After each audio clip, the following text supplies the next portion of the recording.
വനിതാ ബിൽ, നാരി ശക്തി വന്ദൻ അഭിയാൻ, ആ ബില്ലിനെ പറ്റി കൂടുതൽ കാര്യങ്ങൾ സംസാരിക്കുന്നതിലേക്കായി നമ്മോടൊപ്പം ഉള്ളത് ഭാരതീയ ജനതാ പാർട്ടിയുടെ സംസ്ഥാന ഉപാധ്യക്ഷ ശ്രീമതി ശ്രീരേഖ മാം ആണ്. മാമിനെ കൂടുതൽ കാര്യങ്ങൾ സംസാരിക്കുന്നതിലേക്കായി ക്ഷണിക്കുന്നു. എല്ലാവർക്കും നമസ്കാരം. നമ്മുടെ രാഷ്ട്രീയ രംഗത്ത് സ്ത്രീകളുടെ റെപ്രസെൻറ്റേഷൻ വളരെ കുറവാണ്. ഇപ്പോൾ തദ്ദേശ സ്ഥാപനങ്ങളിൽ 50% റിസർവേഷൻ ഉണ്ടെങ്കിൽ പോലും, സംവരണം ഏർപ്പെടുത്തിയിട്ടുണ്ടെങ്കിൽ പോലും, ലോക്സഭയിലും നിയമസഭയിലും കൂടെ ചേർത്ത് 15-ന് താഴെയുള്ളൂ. 14.6 അങ്ങനെയായിട്ട് കിടക്കുകയാണ്. അപ്പം ഇത് മാറണം. കാരണം ഭാരതത്തിൻ്റെ രാഷ്ട്ര നിർമ്മാണത്തിന് സ്ത്രീകളുടെ പങ്ക് വളരെയധികം പ്രധാനമാണ് എന്ന് നമ്മുടെ ആദരണീയനായ പ്രധാനമന്ത്രി ശ്രീ നരേന്ദ്രമോദിജി അദ്ദേഹം 2014 മുതൽ പറയുന്നതാണ്.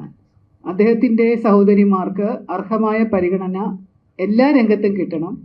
അതിലേറ്റവും കൂടുതൽ രാഷ്ട്ര നിർമ്മാണത്തിൽ, നിയമനിർമ്മാണത്തിൽ നല്ലൊരു പങ്ക് വേണം എന്ന ഒരു ആഗ്രഹത്തിൻ്റെ അടിസ്ഥാനത്തിലാണ് ഈ ഒരു നാരി ശക്തി വന്ദൻ അധിനിയം എന്ന് പറയുന്ന ഒരു നിയമ ഭേദഗതി ഭരണഘടനയിൽ കൊണ്ടുവരണം എന്ന ആവശ്യവുമായിട്ട് വന്നത്. അതിപ്പോൾ അതിൻ്റെ എല്ലാ തലങ്ങളിലുമുള്ള ബില്ല്, അതിൻ്റെ രൂപം അതിൻ്റെ ഏകദേശം ശരിയായി. അതിന് 16-ാം തീയതി അത് അവതരിപ്പിക്കുകയാണ് പാർലമെൻറ്റിൽ. അതിനു മുമ്പായിട്ട് എല്ലാ രാഷ്ട്രീയ കക്ഷികളുടെയും പിന്തുണ, ജനങ്ങളുടെ എല്ലാവരുടെയും പിന്തുണ ഇതിനായിട്ട് ആവശ്യമുണ്ട്.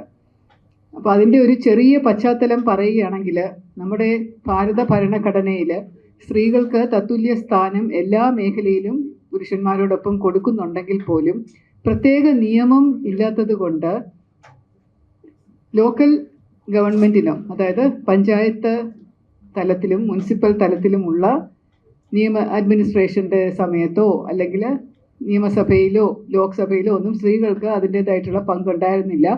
രാഷ്ട്രീയ രംഗം നോക്കിക്കഴിഞ്ഞാൽ പോലും സ്ത്രീകൾക്ക് ഒരു ടിക്കറ്റ് കിട്ടുന്നതും ഇലക്ഷന് നിൽക്കുന്നതുമൊക്കെ വളരെ അപൂർവമായിട്ടുണ്ടായിരുന്നു പണ്ട്. അതിനുശേഷമുള്ള 73-ഉം 74-ഉം നിയമസഭാ ഭേദഗതികൾ വന്നതിന് ശേഷമാണ് 33% സംവരണം തദ്ദേശ സ്ഥാപനങ്ങളിൽ വേണം എന്നുള്ളൊരു നിയമം വരികയും അതനുസരിച്ച് 1995-ലെ തിരഞ്ഞെടുപ്പ് കേരളത്തിൽ വന്നപ്പോൾ 33.5% സ്ത്രീകളെ വെച്ചുകൊണ്ടാണ് അന്നത്തെ തദ്ദേശ തിരഞ്ഞെടുപ്പ് നടത്തിയത്. അതിന് പിന്നീട് 50% വരെ ആക്കാമെന്നുള്ള ഒരു സർക്കാർ കേന്ദ്രത്തിൽ നിന്ന് ഉത്തരവ് വന്നത് പിന്നെ പല സംസ്ഥാനങ്ങളും 50% ആക്കുകയും അങ്ങനെ 2009-ൽ കേരളത്തിലും 50% റിസർവേഷൻ വെച്ച് തദ്ദേശ സ്ഥാപനങ്ങളിലെ ഇലക്ഷന് തിരഞ്ഞെടുപ്പിൻ്റെ സമയത്ത് കൊടുക്കുകയുണ്ടായി. അപ്പോൾ ഇപ്പോൾ നമ്മൾ കാണുന്നത് എന്താണ്? വളരെ നല്ല രീതിയിലാണ് തദ്ദേശ ഭരണം നടക്കുന്നത്.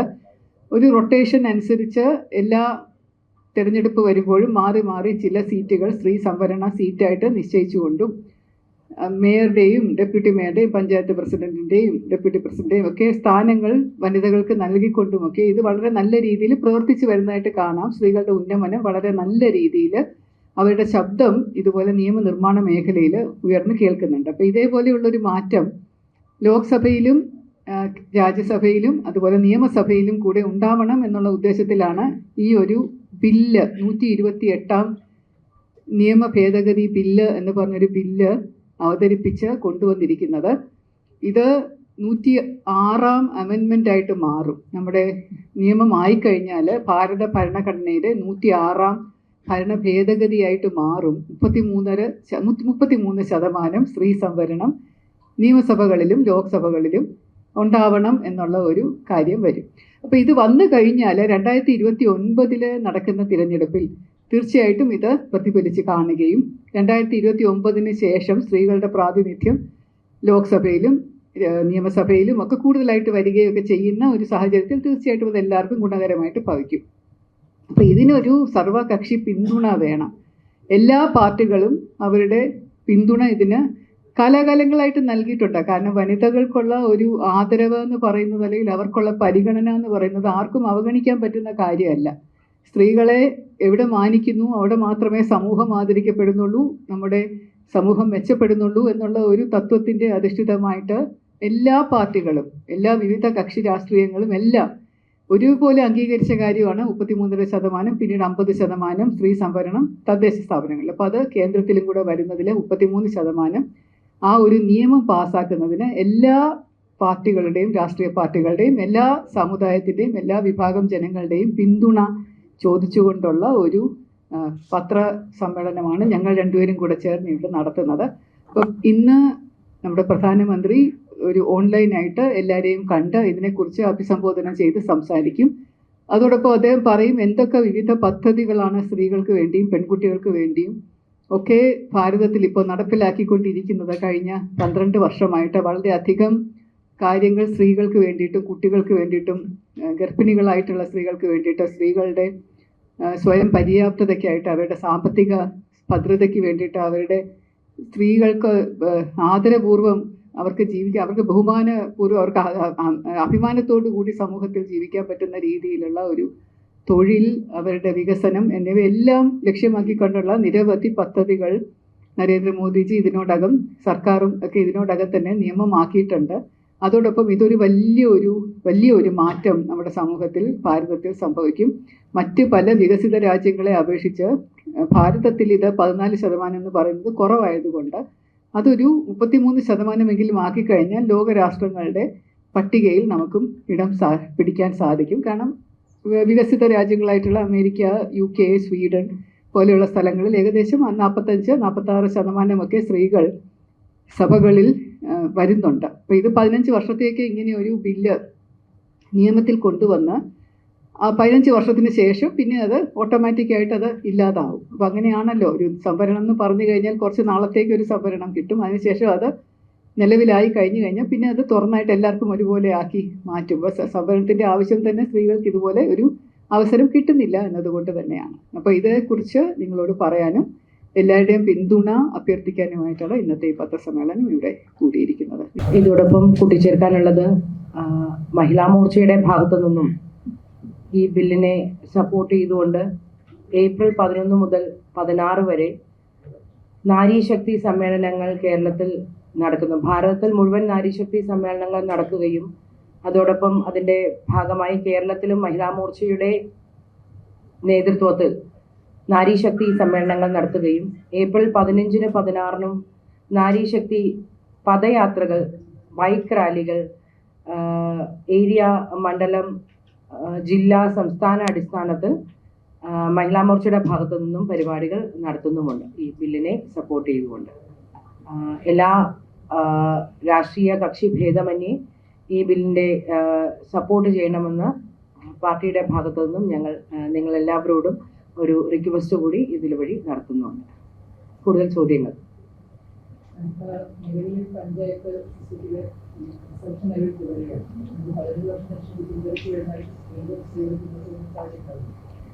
ഇല്ല, അവിടെയും അങ്ങനെ തന്നെയാണ് പറഞ്ഞിരിക്കുന്നത്. ഒരു പ്രത്യേക കാലാവധിക്ക് വരെയാണ് എല്ലായിടത്തും റിസർവേഷൻ കൊടുക്കുന്ന, ഒരു പ്രത്യേക കാലാവധി നിശ്ചയിച്ചുകൊണ്ടാണ്. കാരണം അത് പെർമനൻ്റ് ആയിട്ട് കൊടുത്തു കഴിഞ്ഞാൽ അതൊരു കോൺസ്റ്റിറ്റ്യൂഷൻ എന്ന് പറയുന്ന നമ്മുടെ ജെൻഡർ ഇക്വാളിറ്റിയിൽ അതിനെ പ്രതികൂലമായിട്ട് ബാധിക്കും. അപ്പോൾ അതുകൊണ്ട് അങ്ങനെ ബാധിക്കാതെ ഇക്വാളിറ്റി, ജെൻഡർ ഇക്വാളിറ്റി എന്നുള്ള, അതായത് സ്ത്രീ പുരുഷ സമത്വം എന്നുള്ള കോൺസ്റ്റിറ്റ്യൂഷണൽ റൈറ്റ് മാനിച്ചുകൊണ്ട് തന്നെ ഇത്രയും നാൾ ഇല്ലാതിരുന്ന സമത്വം ഒരു നിയമപ്രകാരം കൊണ്ടുവരേണ്ട ആവശ്യകതയുള്ളത് കൊണ്ടാണ് ഒരു നിയമം ഇത്ര സമയത്തേക്ക് എന്ന് പറഞ്ഞ് കൊടുക്കുന്നത്. അത് അങ്ങനെയാണ്. ലോക്കൽ അഡ്മിനിസ്ട്രേഷൻ അതിനകത്തും ഒരു കാലാവധി പറഞ്ഞിട്ടുണ്ട്.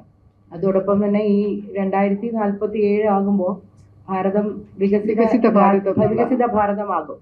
സ്ത്രീകൾക്ക് പുരുഷന്മാരോടൊപ്പം തന്നെ ഒരു സമാനമായിട്ടുള്ള സമത്വം വരുന്ന ഒരു സപ്പോർട്ട്, അല്ലെങ്കിൽ അവരും മുന്നിലേക്ക് വരുന്ന രാഷ്ട്ര പുനർനിർമ്മാണത്തിന് അവരെയും ഒരു ഈക്വൽ ഭാഗമാകാൻ 2047 ആകുമ്പോൾ ഞങ്ങൾക്ക് സാധിക്കും. അതുകൊണ്ട് തന്നെയാണ് അതും ഒരു കാരണമാണ്.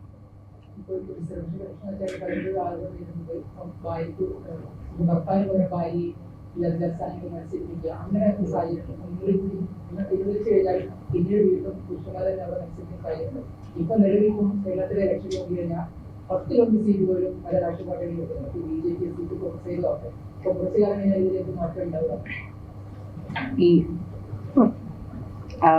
ഇപ്പോൾ ചോദ്യം വെച്ചിട്ടാണെങ്കിൽ ഇപ്പം നമുക്ക് നോക്കിക്കഴിഞ്ഞാൽ LDF ഈ 140 സീറ്റുകളിൽ 15 സീറ്റുകളാണ് സ്ത്രീകൾക്ക് കൊടുത്തത്. UDF 140-ൽ 12 കൊടുത്തപ്പോൾ NDA 140-ൽ 19 സീറ്റുകൾ സ്ത്രീകൾക്ക് കൊടുത്തുകൊണ്ട് സ്ത്രീകളെ കൂടുതൽ ഊന്നൽ നൽകിക്കൊണ്ട് അവരെ മുന്നിലേക്ക് കൊണ്ടുവന്നുകൊണ്ട് അവർ ഒരു ഗുണഭോക്താവ് ആകുക മാത്രമല്ല, അവരെ ഈ രാഷ്ട്ര പുനർനിർമ്മാണത്തിൻ്റെ ഭാഗമായി ഈ നിയമ കൂടി ഭാഗമാകാൻ NDAയ്ക്കൊരു പ്രത്യേകിച്ചും നമുക്കറിയാം, നമ്മൾ പ്രധാനമന്ത്രി നരേന്ദ്രമോദിജി വന്നതിന് ശേഷം സ്ത്രീകളുടെ ഉന്നമനത്തിനായിട്ട് കൊണ്ടുവന്നിട്ടുള്ള പദ്ധതികളെല്ലാം ഇല്ലേ, അതെല്ലാം വെച്ച് നോക്കുമ്പോൾ നമ്മൾ സ്വാഭാവികമായിട്ടും ഈ പറയുന്ന പോലെ ഒരു ഭർത്താവ് നിന്നിട്ട് ഭാര്യയെ നിർത്തി മത്സരിപ്പിക്കുന്ന ഒരു ചരിത്രം നമുക്ക് NDAയിൽ അതില്ല കാര്യമായിട്ട്. മറ്റു പാർട്ടികളിൽ ഉണ്ടോ എന്നുള്ളത് പരിശോധിക്കണം. NDAയിൽ നിങ്ങൾക്ക് അങ്ങനെ കാര്യമായിട്ട് അങ്ങനെ കാണാൻ സാധിക്കില്ല. അതിനൊരു മാറ്റം വരുത്തുവാൻ തന്നെയാണ് ഈ ബില്ല്, അതിനും കൂടി വേണ്ടിയിട്ടാണ് ഈ ബില്ല്.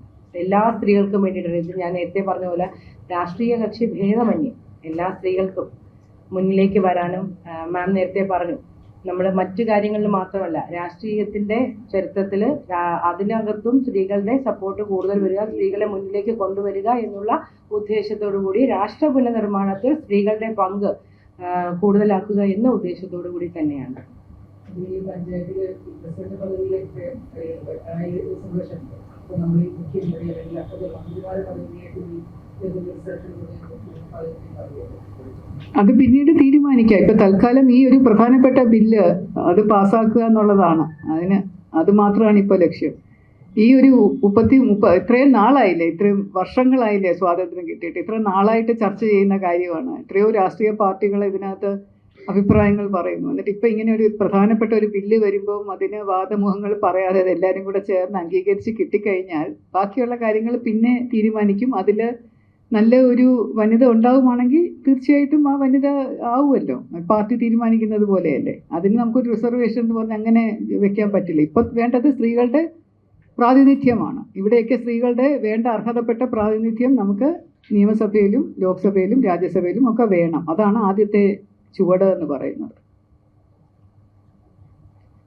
1996-ലാണ് ശരിക്കും ഈ വനിതാ സംവരണ ബില്ല് ആദ്യമായി പാർലമെന്റിൽ കൊണ്ടുവരുന്നത്. അവിടെ ശക്തമായ പ്രതിപക്ഷ എതിർപ്പ് വന്നതിന് ശേഷം അത് കൃത്യമാക്കാൻ നമുക്ക് പറ്റിയിട്ടില്ല. എങ്കിൽ പിന്നെ 98-ലും 99-ലും 2003-ലും അടൽ ബിഹാരി വാജ്പേയിയുടെ സമയത്ത് ഇത് കൊണ്ടുവന്നപ്പോഴും അപ്പോഴും പ്രതിപക്ഷ എതിർപ്പ് കൊണ്ടാണ് ഇത് നടപ്പിലാക്കാൻ സാധിക്കാതെ വന്നത്. പിന്നെ 2000 ഈ സമയം വരെ നമ്മൾ എല്ലാവരും ഇതിനു വേണ്ടിയിട്ട് ശ്രമിച്ചു. നമുക്കത് നടപ്പിലാക്കാൻ പറ്റി എന്നുള്ളത്, നടപ്പിലാക്കാൻ സാധിക്കുന്നു എന്നുള്ളതാണ് ഇതിനകത്തെ പോസിറ്റീവ് പോയിന്റായിട്ട് നിങ്ങളെല്ലാവരും എടുക്കേണ്ടത്. അതെ, ഇത്രയും നാളായിട്ട് അത് ഇതുവരെ പല കാരണങ്ങൾ കൊണ്ട് സമ്മതിച്ചിട്ടില്ല സ്ത്രീകൾ ഉയർന്നു വരാനായിട്ട്. അപ്പോൾ ഇപ്പോൾ അതിൻ്റെ ശരിയായിട്ടുള്ള സമയമായി എന്ന് കരുതിയെങ്കിലും എല്ലാവരും ചേർന്നിത് അംഗീകരിച്ച ഒരു നിയമമാക്കി പാസ്സാക്കി കൊണ്ടുവന്നാൽ ഭാരതത്തിനത് വളരെ നല്ലതായിരിക്കും എന്നുള്ള അഭിപ്രായമുണ്ട്. സ്ത്രീകൾക്കും നമ്മുടെ സമൂഹത്തിനും പൊതുവെ ഒരു നല്ല ഉയർച്ച എല്ലാ തലത്തിലും ഉണ്ടാവും. അപ്പോൾ വേറെ ചോദ്യങ്ങളൊന്നും ഇല്ലല്ലോ അല്ലേ? അതെന്താണ് അങ്ങനെ? ഒരു കാര്യത്തിന് ഈ മോന് മാത്രമേ ചോദ്യങ്ങളുള്ളൂ. വട്ടിയൂർക്കാവിൽ നല്ല പ്രതീക്ഷയാണ്. 100% ജയം. വികസിത ഭാരതം, വികസിത കേരളം, വികസിത വട്ടിയൂർക്കാവാണ് ഞങ്ങളുടെ ലക്ഷ്യം. അതിനുവേണ്ടി ജനങ്ങൾ ഞങ്ങളോടൊപ്പം ഉണ്ടായിരുന്നു.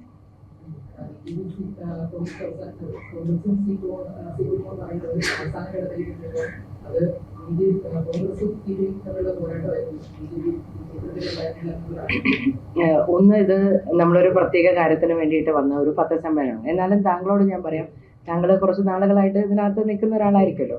എല്ലാ തിരഞ്ഞെടുപ്പിൻ്റെയും അവസാനം ഇവർ പറയുന്ന സ്ഥിരം വാചകങ്ങൾ ഒന്നായിട്ട് മാത്രം കരുതി ഞങ്ങളിതെല്ലാം ഇഗ്നോർ ചെയ്യാണ്. അത് ജനമാണ് തീരുമാനിക്കേണ്ടത്, അല്ലാതെ LDFന്റെ സ്ഥാനാർത്ഥിയോ കോൺഗ്രസിന്റെ സ്ഥാനാർത്ഥിയോ അല്ല തീരുമാനിക്കുന്നത്. വോട്ട് ചെയ്ത ജനം തീരുമാനിക്കും. അവരൊരു തീരുമാനം എടുത്തു കഴിഞ്ഞു. അതിനുവേണ്ടി നമുക്ക് May 4 വരെ കാത്തിരിക്കാം, നോക്കാം. ഇപ്പോൾ വേറൊന്നും ഇല്ലല്ലോ അല്ലേ? വളരെ നന്ദി. എല്ലാവരുടെയും പിന്തുണ ഒന്നും കൂടി ആവശ്യപ്പെട്ടുകൊണ്ട് പ്ലീസ് എല്ലാവരും കൂടെ ചേർന്ന് ഇതൊരു വലിയ നിയമമാക്കി പാസ്സാക്കി നമുക്ക് ഭാരതത്തിൻ്റെ സമഗ്രമായ വികസനത്തിന്, സമ്പൂർണ്ണ വികസനത്തിന് ഒരു തുടക്കം കുറിക്കാം. Thank you so much. വളരെ നന്ദി. നമസ്കാരം.